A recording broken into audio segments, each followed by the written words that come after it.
Greetings, I'm Elizabeth, 36 years old, and currently embracing a new chapter in life as a single woman. I was previously married to Henry, a man who, over time, revealed himself to be quite a difficult partner. His parents, Joseph and Anna, were equally challenging, and together they created a toxic environment that made me feel unwelcome and uncomfortable. Both Henry and I had successful careers and were financially independent, yet his parents never recognized my contributions. Instead, they painted me as someone leeching off their son. Henry fueled this narrative by making me out to be lucky for marrying him, implying that I sought a lavish lifestyle he supposedly provided. The truth, though, was far different. I was the one managing our household's finances, but Henry continued to maintain the false impression that I was dependent on him.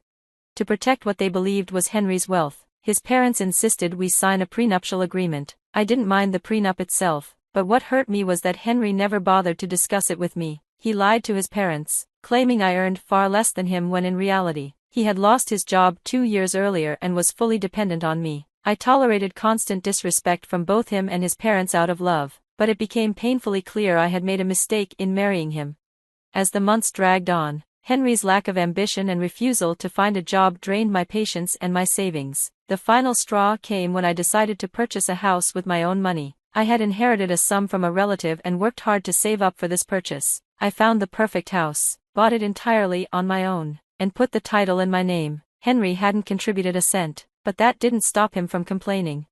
During a family dinner, Henry's parents excitedly asked about the new house, assuming their son had bought it. When his mother asked if the house was in both of our names, I fully expected Henry to set the record straight. Instead, he stunned me by claiming that he had paid for the entire house, boasting about his non-existent success and savings. His parents showered him with praise for being such a responsible provider, completely disregarding my role.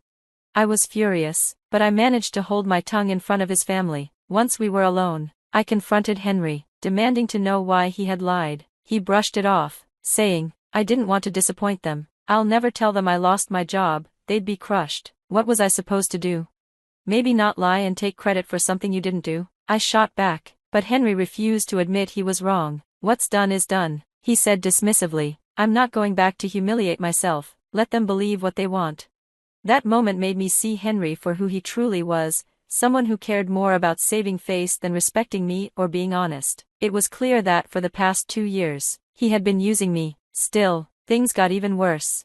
One evening, Henry's parents arrived unexpectedly at our doorstep, bags in hand. Without consulting me, Henry had invited them to move in, claiming it was his house. He told them it was his idea to give them a place to stay, further feeding his lies. At that moment, I knew I couldn't tolerate the deceit any longer. Henry had not only misled his parents but also taken advantage of my trust and generosity. That's when I began to seriously consider what my next steps needed to be. My disbelief was overwhelming as I processed what was happening. At no point had I ever agreed to Henry's decision to let his parents move into our house, and now it was clear that his lie about owning the house had spiraled out of control. Despite my growing frustration, I held back from confronting him in front of his family. I knew one thing for sure, I would not allow them to stay in my house, but I also knew I needed a tactful way to handle this without escalating the situation. Meanwhile, Henry's parents seemed oblivious to the reality of the situation. They continued to revel in their delusion, praising Henry for his supposed success. They marveled at the size of the house, talking excitedly about how perfect it was and eagerly discussing which rooms they would claim. With no sense of hesitation, they even mentioned taking the largest bedroom. Frustration mounted as I listened to their presumptuous plans. It was time to address this privately. I suggested that Henry and I step aside for a conversation, but he, clearly sensing the tension, began avoiding my gaze. He knew he was in trouble, but instead of facing the issue, he tried to sidestep the confrontation by suggesting we discuss everything openly in front of his parents. "Are you sure about that, Henry?" I asked, not backing down. "If you don't mind having this conversation in front of them, then neither do I." Henry, with a weak attempt at maintaining control, responded, "Elizabeth, go ahead and tell me what you want." I didn't hesitate. In a firm tone, I made it crystal clear, "Your parents will not be living in this house." I made it clear how upset I was that he hadn't consulted me before inviting his parents, questioning the appropriateness of his decision. In response, his mother launched a fierce defense, insisting it was Henry's house and that he could do as he pleased. The tension between us hinted at deeper issues in our relationship, leaving me to ponder what lay ahead. Of course, He doesn't need your permission to have us here. Know your place, Elizabeth. You can't speak to our son like that. Watch your tone, or you might find yourself asked to leave. Stop acting so spoiled and show us to the largest room. We can't wait any longer. Lead us to our quarters. No, I won't be doing that, Anna. My boldness left Anna and Joseph stunned. I was torn between resentment and pity for them. Yes, they had an air of entitlement, but Henry was to blame for misleading them. If he hadn't invited them, we wouldn't be in this predicament. Yet, I recognized they weren't completely innocent either, especially since they were standing in my home making threats. That was hard to overlook. What do you mean, Elizabeth? If you refuse to show us to the room our son promised us, we'll have to take matters into our own hands. We left our rented apartment for this very reason. We came here today because Henry vowed to take care of us. He's a good son who knows how to look after his parents. He invited us to stay in his new home, and we broke our lease for it. In that case, Anna and Joseph, you've made a serious mistake. I doubt you can stay here, much less claim the largest room. How dare you, Elizabeth? We don't need your permission to be here. Our son will take us to our room if you won't. Remember, this house isn't yours to decide if we can stay or go. You've misunderstood, Anna. I suspect Henry hasn't told you yet. This house belongs to me, not him. So, the largest room isn't available to you. You'll have to find somewhere else to stay. What? That can't be true. Henry told us he bought the house. You're lying. Is that so? Why don't you ask Henry? I'm sure he'll set the record straight. We will, Elizabeth. Henry, tell your wife she's lying. Confirm that this house is yours, just as you've told us before. Joseph and Anna are waiting for your confirmation. I couldn't blame them. It was Henry who had misled his parents, but he just stood there, avoiding eye contact and staring at the floor. Slowly, his parents began to realize there might be some truth to my words, even if they struggled to accept it. They had always seen me as a gold digger with a mediocre job, while they viewed Henry as a hardworking success. They pressed Henry. Why aren't you saying anything? You told us this house was yours. Speak up, Henry. Tell her she can't kick us out.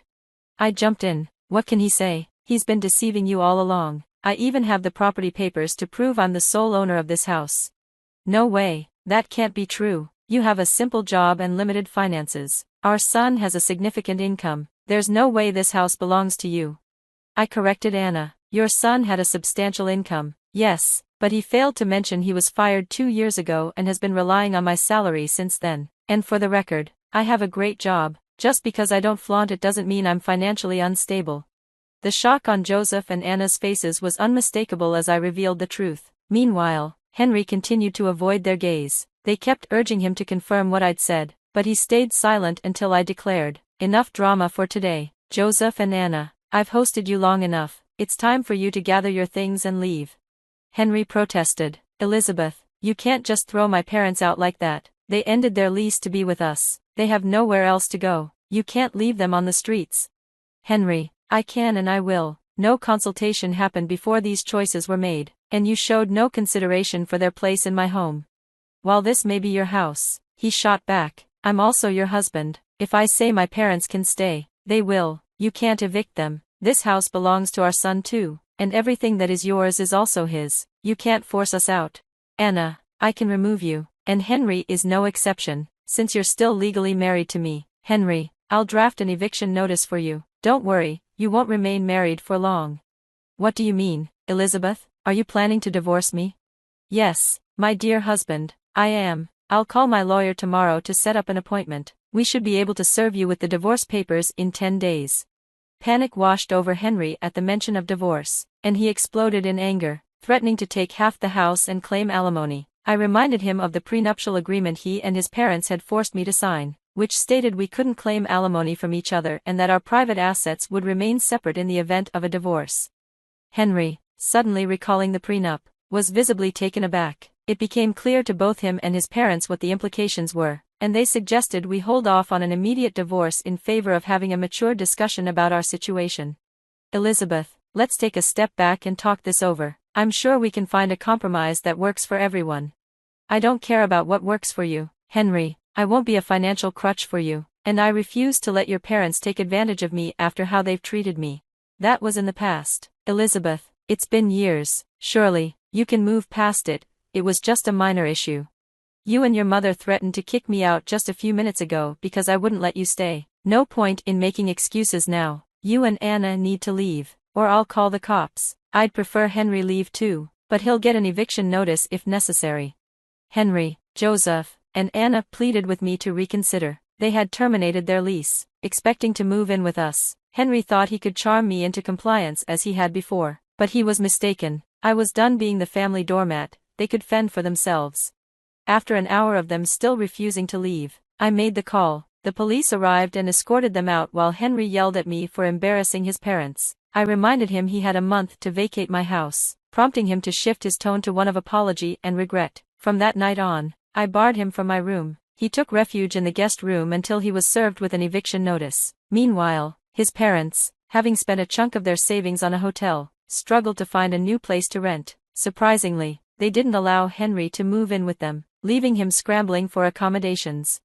It seemed they wanted Henry to face the consequences of his lies. Their relationship soured quickly, with each blaming the other for their predicament. His parents cut off their support, realizing Henry was only worth something to them when he had money. He ended up couch surfing at friends' places until he found a job. I filed for divorce without hesitation. There was no way I could stay with him after the disrespect he'd shown and how he revealed himself to be a vain, selfish man, far from the person I once loved. Henry tried to convince me to change my mind, but I stood my ground, refusing to be taken advantage of any longer. Since we didn't have children, the divorce was finalized after 3 months of separation. During that time, I focused on rebuilding myself and even started dating again. Henry still clings to the hope that we can reconcile, but that possibility exists only in his dreams.